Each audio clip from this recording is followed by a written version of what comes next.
Okay, for part two. Um, as I was saying, I wanted to feel loved. I wanted to feel love. Um, but I was getting it from all the wrong areas, but I never had anyone to truly show me. I mean, my mother loved me. Don't get me wrong. Don't misinterpret what I'm saying. My mother did love me. Um, I mean, she was great. I mean, me and her didn't have a perfect relationship, but she did love me. And she did the best she could with how um, she was raised and with how um, what she had. And she didn't know right away with what was going on with me until I was like 15. And she was heartbroken because I didn't go to her first, but I told her, I said, well, at least I opened up, about what was going on. But that's a whole different story. But um, I did turn to friends. I became anorexic because I felt like it had nothing to do with how I saw myself when I looked in the mirror. I didn't see that I was fat because, to be honest, at that time I was probably, I can't remember exactly, but I was probably barely 93 pounds, maybe 5'1", 5'1" at the time. I was little. I was teeny tiny, probably soaking wet, maybe 95 pounds. Um, I was so scrawny. I was in size 0, maybe even double 0. That I don't know. No, I take that back. I was actually in little girls.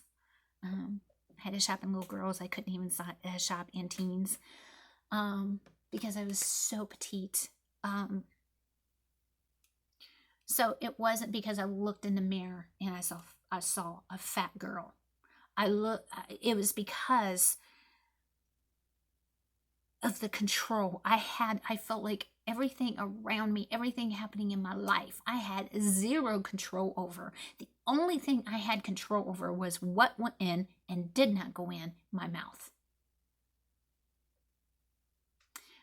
I tried bulimia, but I just could not get myself to throw up. I told you this was going to be raw and very transparent. Maybe difficult for some of you to even hear, but this is truth. This is my testimony.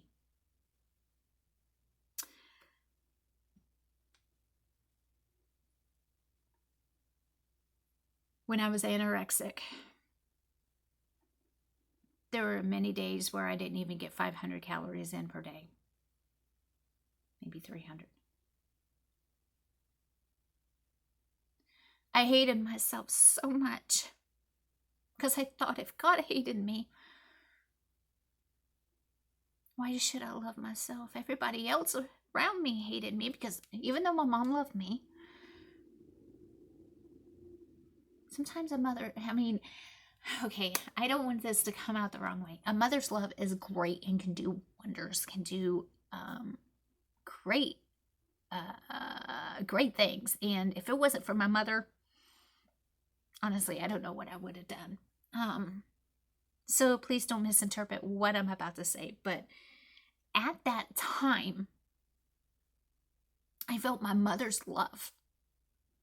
The love I felt from her was not enough.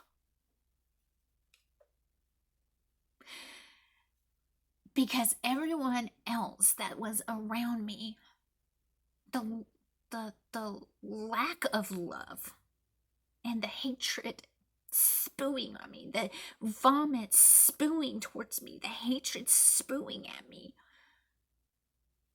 overrode any love she could ever give me. And I was angry at her because I felt she was my mother.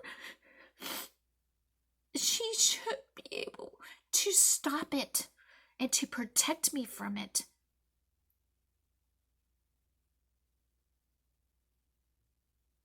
Of course, now I realize there's only so much a mother can do.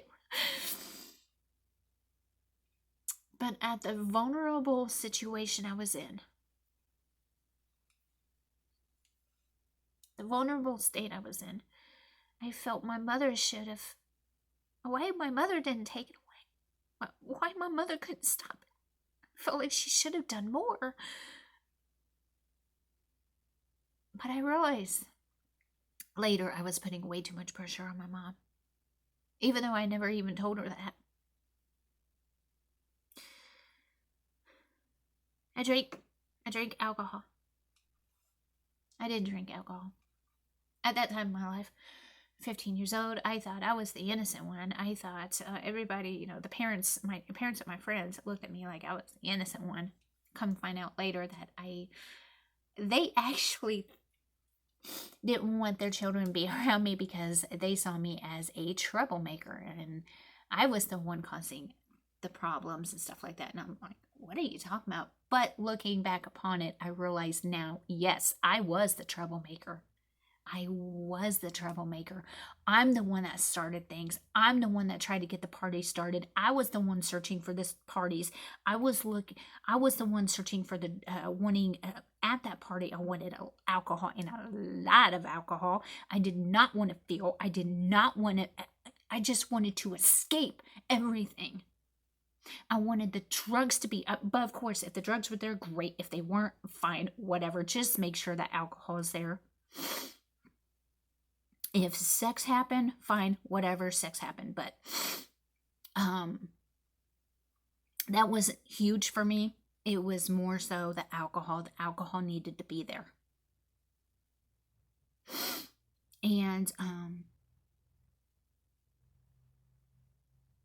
I couldn't hardly take the bullying. I just didn't want to be around. I wanted to escape any possible way I could possibly escape. So now moving on. But I ran away. Yeah. Don't want to skim over that one. I did run away. I didn't get very far, but I ended up running away. For one night. Got caught by my friend's family, my friend's mother. Me and my friend ran away together, and don't even know where we were going. We didn't care, just anywhere but there. We got caught the next morning. She caught us, and her mother took me home. And to my surprise, my mom was in the process of moving, my mom and my brothers. And my mom basically said, you have a choice. You can either move with us or you can stay here. I don't know what you're going to do, but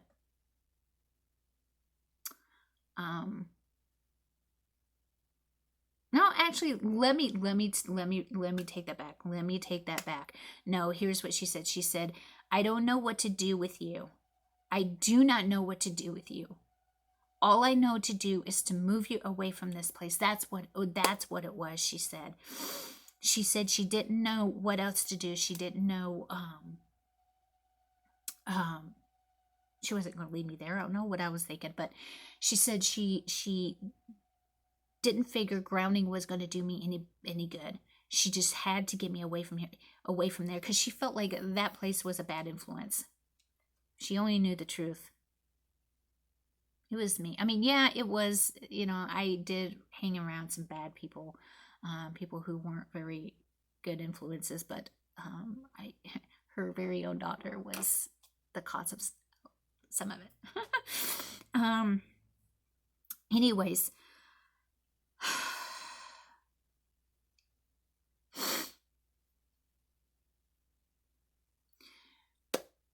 Anyways, we ended up moving that day. And my life did change some. It calmed down, and I didn't speak to any of my old friends.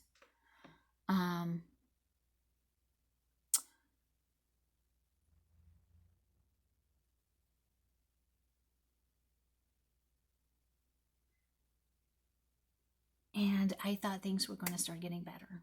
But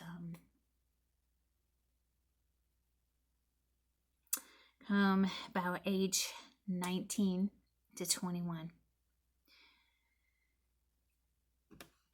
That's for first time I got married, had my first child, and my first divorce.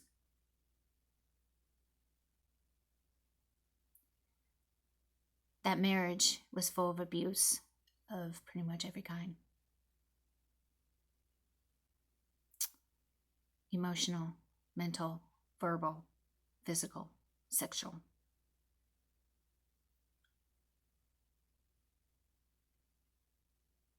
Just when I thought things were over and done with abuse, I fell right back into it. But I knew that my baby was everything to me, and I had to escape it. So I got help, and I got a divorce. I started raising my child on my own with my mother's help.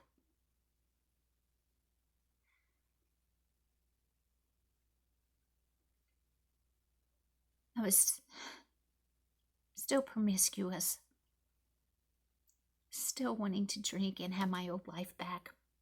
As far as like just freedom, I wanted freedom. I didn't want to be tied down completely. I missed that. I mean, I loved being a mother, but I missed it. I so desperately wanted to have some freedom, escape the everyday life. So I turned to alcohol again, going out to bars and bar hopping, and did things I shouldn't have done.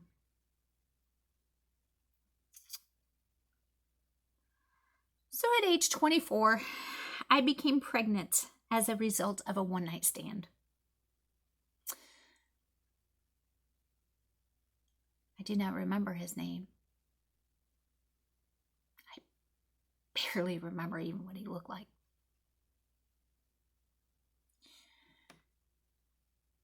But as a result, I have my beautiful daughter. I do not regret either one of my children. They were both born under different circumstances, but they're both so special. And I love them both, and I wouldn't change anything. Then about approximately age 29 to roughly age 33, I married my second husband and divorced him. Again, that marriage had abuse in it. Not as much as the first marriage, but there is still abuse in it. And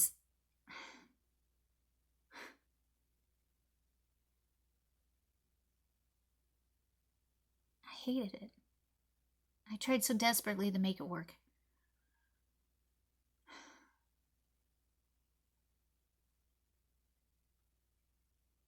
But he had 2 children, and bickering, and then there was things with his ex-wife, the mother of his children. It is just so much that went on. It didn't work out. My children ended up getting a raw deal out of it, and I feel horrible.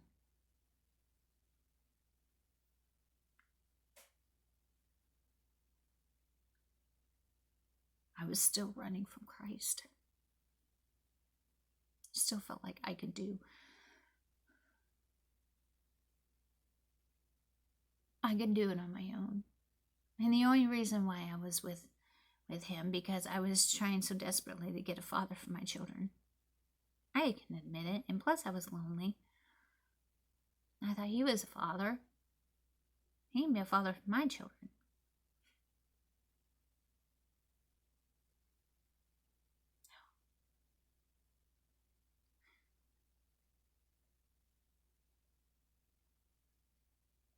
I ended up moving out on my own place.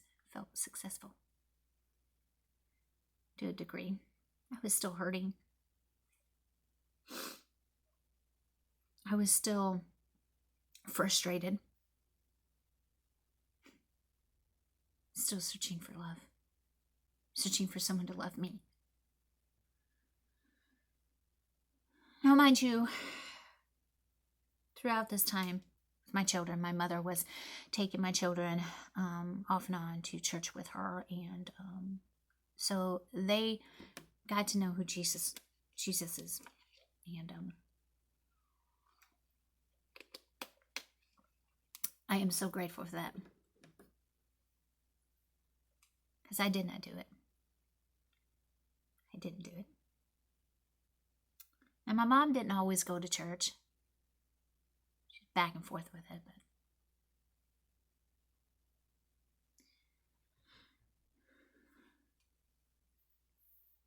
but from approximately age 37 to 40, I got into another relationship. I didn't marry. We didn't marry at all. We talked about it. Possibility of getting engaged, but more so me than him.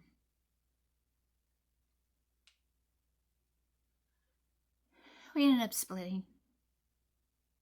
There was a good reason for it.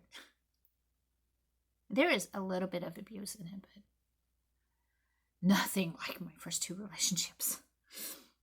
Nothing. And I can honestly say it was both. And in my second marriage, I can honestly say I wasn't no innocent bystander, or innocent victim, I should say. I had my share. Had my fair share. And in this 3rd relationship, I spewed some abuse myself. I was taught it, after all. There's no excuse, but I did what I knew I'd been taught.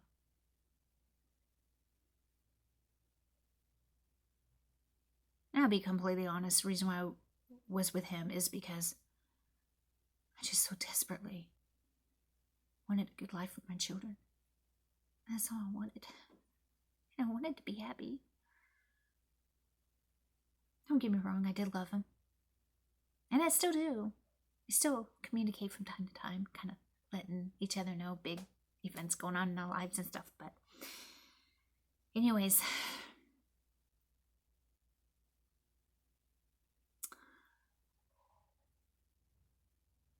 come June,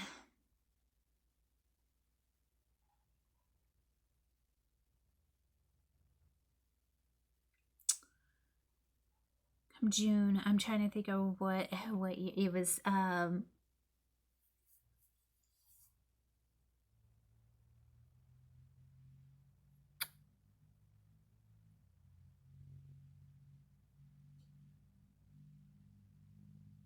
June 2015. June 2015.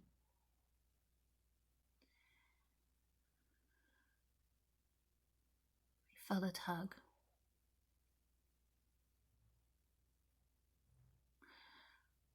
It was at the tail end of it.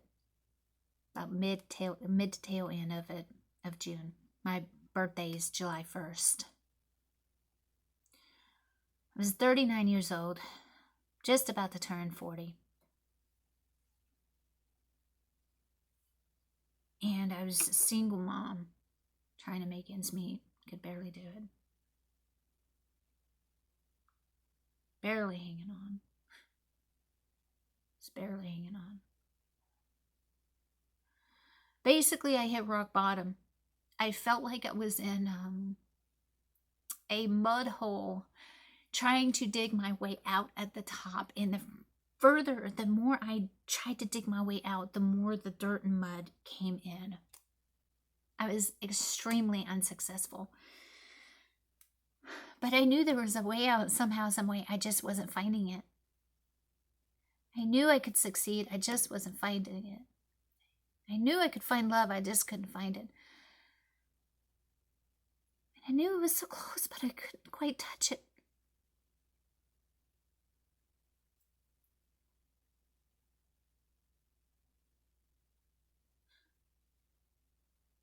I had even reached out to psychics. I mean, I think I dabbled in everything except for Satanism. I'm sure there's a few other things, but I was so desperate, so angry, so hurt.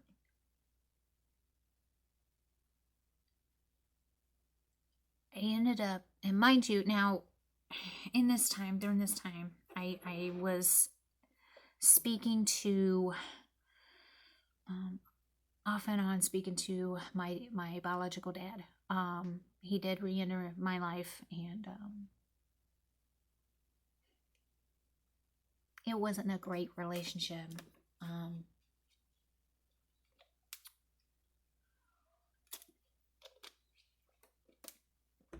There were just some things there. I don't know how to explain it, but I just did not feel like I was really like part of the family. I just felt like it was more me and him. I don't know. I don't know quite how to describe it, but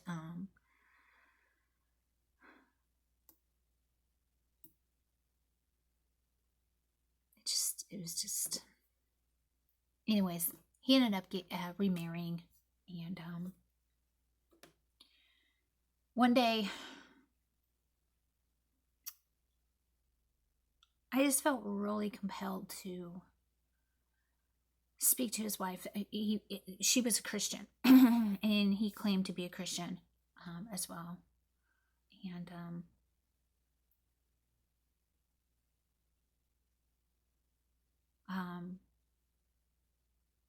so I texted her while she was at work one day, and I asked her if I could speak to her.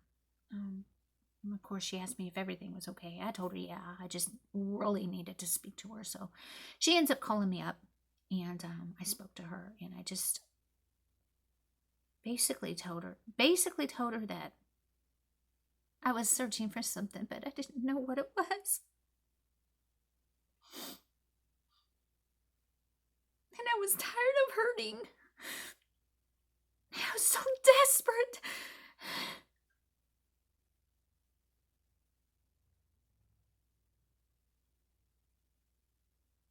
Basically, she pointed me to Jesus. And she spoke to me in a way that there is no doubt about it. It was the Holy Spirit speaking through her to me, because she told me things that I never told her. And there's no way she could have known. So one day, after that conversation, I was sitting in my car real early in the morning, about to go in, start my day at work, to one of the stores. I was working with at that time we were still together, but I was working with my ex-boyfriend. He ran a bread route, working with him, and we delivered bread to school, to stores and stuff, and other items as well. But sitting in the parking lot, I was about to get out. I turned my car off. I just sat there. I told God,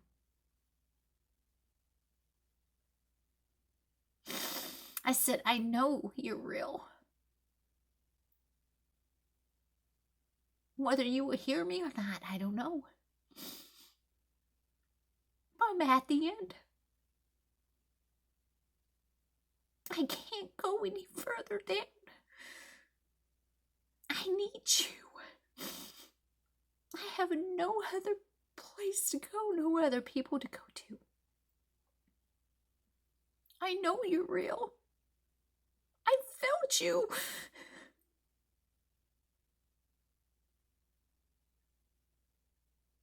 I need you to help me. You wanted me to come to you before. Here I am. Just tell me what to do. I need you to take control. I need you to take over. Come to me and help me. Take over. Tell me what to do.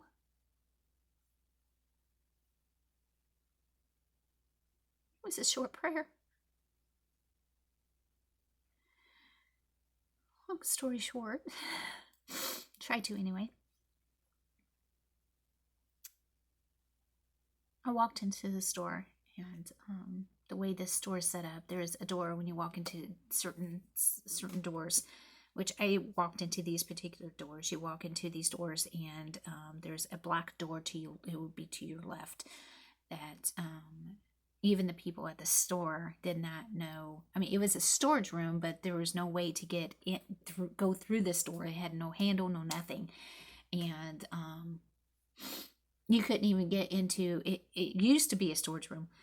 You can't get into it at all. So nobody was in there. There was no way. Not even the managers knew how to get to it, get in there. They just know what it used to be used for. So it was basically closed off. I got to this area 3 separate times this happened, and only when it was just me walking through the door. As soon as I lined up perfectly centered to it, I heard, talk about scaring me. I jump every time. But I heard it 3 times, 3 knocks, 3 separate occasions. And during these 3 separate occasions, I heard this knock. It was over a span of about a week. I ended up, giving my life over to Christ, going to church for the first time in years. Well, yeah, years. And because I was scared of, I didn't like church and so judgmental. People are so judgmental, but I ended up going to church for the first time in years. I did give my life over to Christ. And I got a Bible. The church I went to gave me my first Bible. Which I've showed in my little view of all my Bibles, my little Bible tour, or whatever you want to call it. But and I read some scriptures in there. And one day when I was at work, I was just doing my thing. All of a sudden, out of the blue, this scripture in Revelations where Jesus says, I stand at the door and I stand at the door and I knock.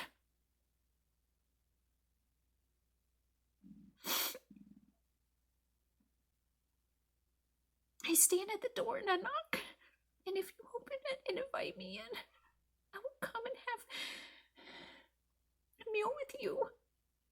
I would sit and dine with you. Because I prayed about those knocks. I've had so many spiritual adventures. This may be in 3 videos. I'm sorry. But he said,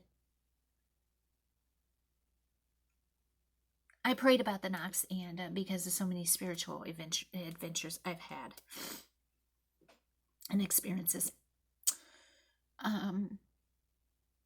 So that answered it right there. And I stopped and just blubbered. And I said, I did accept you, Jesus. Come into my life and take over. And that was that morning it started when I asked Yahweh to show me what I have to do. And he did, to accept his son.